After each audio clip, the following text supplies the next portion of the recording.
के साथ में होगी जो बलराम के छोटे भाई होंगे द्वारका से।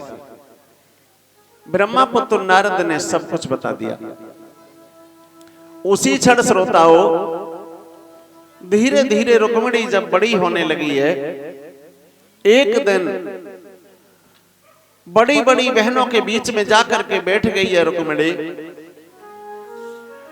और जिन माताएं बहनों की शादी हो जाती है वो शादी की ज्यादा चर्चा करते हैं। रुक्मिणी ने ये कह दिया कि बहनाओ, मैं जब भी तुम्हारे बीच में कभी आती हूं तो तुम ससुराल की बात करती हुई मिलती हो, कोई और बात नहीं है। बड़ी बड़ी सहेलियों ने ये कहा, बहन जब तुम्हारी भी शादी हो जाएगी तो तुम्हें भी ससुराल की बात अच्छी लगेगी। इतनी बात कहने के बाद एक सहेली ने ये कहा, बहन तू तो राजा की लड़की है और जहां तेरी इच्छा हो उस जगह पर तू अपना विवाह करा ले। और समझा करके ये कहा, बहन तेरे घर में तो किसी बात की कोई कमी नहीं है। उसी समय रुक्मिणी ने मन ही मन में एक संकल्प किया और ये विचार किया कि मैं अपना ऐसा पति ढूंढूंगी कि मेरे पति के सामने संसार में ऐसा पति किसी का नहीं होगा। साथ वाली सहेली ये कहने लगी, बहन इसका मतलब है कहीं तुझे लेने भगवान नहीं आएंगे। उसी दिन के बाद माता रुक्मिणी ने, अच्छा एक चीज बताओ, रुक्मिणी का गांव किस किसने देखा है? देखा है तो हाथ उठाओ, किसने देखा? रुक्मिणी के गांव नहीं गए हो अभी तक? रुक्मिणी कहीं बाहर की नहीं थी। जो अनूप शहर है, अनूप शहर से 14 किलोमीटर इस साइड में जिस जगह को आहार बोला जाता है अमंतिका देवी, रुक्मिणी वहीं की थी। कुंडलपुर नाम था उस गांव का। उसी मंदिर से कृष्ण भगवान लेकर के गए थे रुक्मिणी को।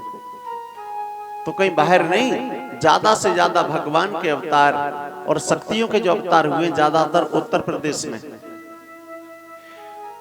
तो जिस समय ब्रह्मापुत्र नारद ने सारी बात कह करके बता दी, उसी क्षण बताया जाता है कि माता वो रुक्मिणी अमंतिका देवी की पूजा करने के लिए जाती।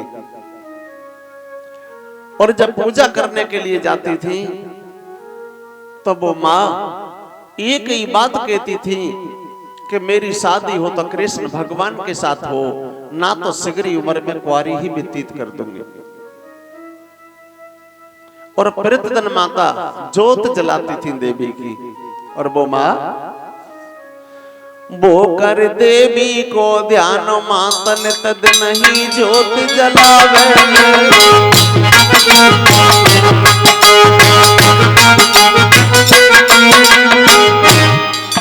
और देव हमें आशीष सदा त्यारे ही गुण को गावे।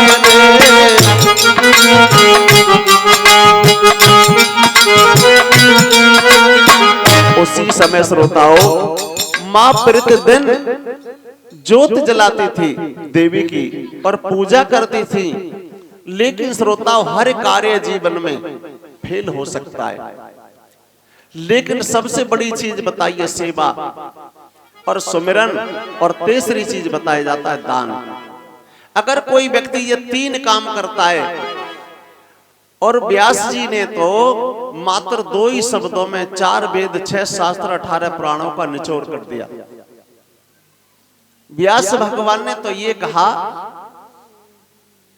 कि दूसरे के दिल को खुशी देना इससे बड़ा कोई धर्म नहीं है, और दूसरे का दिल दुखा करके किसी की आंखों में आंसू निकलवा देना इससे बड़ा कोई पाप नहीं है। तो अपने करे से चाहे किसी का अच्छा थोड़ा हो जाए, लेकिन बुरा तो जरा भी नहीं होना चाहिए, ऐसा भगवान कह रहे हैं। आज माता ने अमंतिका देवी की सेवा की, पूजा करी, उनकी ज्योत जलाई, और धीरे धीरे समय गुजरता चला गया। और धीरे धीरे जैसे ही वो माता थोड़ी सी बड़ी हुई, उसी समय एक दिन राजा भीष्मक ने अपने घर पे नाई और ब्राह्मणों को बुलाया और ये कहा, भैया तुम हमारी बेटी का लगन टीका द्वारका लेकर के चले जाओ कृष्ण भगवान के लिए। तब तक रुक्मिणी का जो बड़ा भाई था जिसका नाम था रुकुम, वो आ गया। उन्होंने कहा, पिताजी ये नाई और ब्राह्मण काय के लिए आए? जवाब दिया, ये तुम्हारी बहन का लगन टीका ले जाएंगे। कहां? जवाब दिया, द्वारका। रुकुम कहने लगा कि बहन मेरी और लगन टीका ये ले जाएंगे, इनका क्या मतलब है? जवाब दिया है, भैया तू उस जगह लगन टीका भेजेगा नहीं? जवाब दिया, बिल्कुल नहीं। क्यों? क्या कमी है लड़का में? तो रुकुम एक साथ क्रोध में आ गया और अपने पिताजी से बोला कि मैं ऐसे लड़का के लिए अपनी बहन की शादी कदापि नहीं करूंगा। राजा भीष्म कहने लगे, बेटा क्या कमी है उनमें? तो जवाब दिया रुकुम ने, बात यह है पिताजी, कृष्ण भगवान के बारे में बोला है रुकुम कि जो पूरो छिनरा चोर है रयो सोर चुराई सारी, बने सबरी दैया बिगाड़े बेरज की नारी।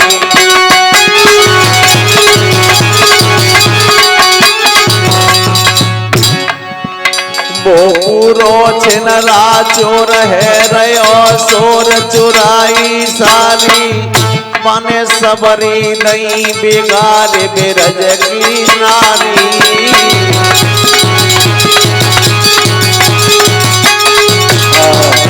जवाब दिया है पिताजी, ऐसे लड़का के साथ मैं कभी अपनी बहन का विवाह नहीं करूंगा। तो जवाब दिया है, फिर किसके साथ करोगे? जवाब दिया, जो हमारा साला है शिशुपाल, हम अपनी बहन का विवाह उनके साथ करेंगे। राजा भीष्म कहने लगे हैं कि तू अपनी बहन की शादी अपने साले के लिए कर देगा? बोला, पिताजी जब उसने अपनी बहन हमें दे दी और हम दे देंगे तो कौन सी आफत आ जाएगी?